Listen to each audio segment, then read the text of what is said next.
Okay.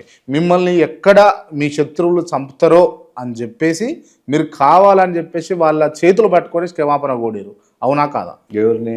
మీ శత్రువులను. చేతులు పట్టుకొని క్షమాపణ అడగలేదు. హ్మ్. ఇప్పుడు నేను కాంగ్రెస్లో ఉన్నాను, హ్మ్. రాజశేఖర రెడ్డి మేమంతా కలిసి ఉన్నాం. హ్మ్. రాజశేఖర రెడ్డి నాకు భేదాభిప్రాయం వచ్చి హ్మ్. ఎన్టీఆర్తో కలిసాం. హ్మ్. ఎవరిని చేతులు పట్టుకొని అడిగేయట్లేదు, హ్మ్. అడగలే. హ్మ్.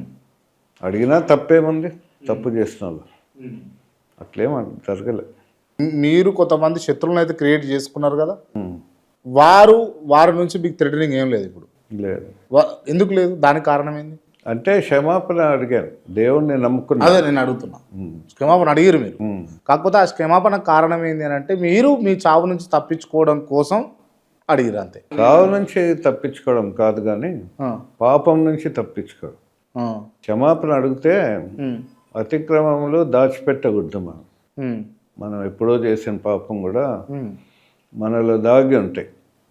అతిక్రమంలో దాచిపెట్టిన వాడు వర్ధిల్లాడు, అది ఒప్పుకొని విడిచిపెట్టిన వాడు కనికరం పొందుతాడు, దేవుని కనికరం. సో నేను విడిచిపెట్టాను, క్షమాపణ అడిగాను, దేవుడు నన్ను దర్శించాడు, మార్చాడు.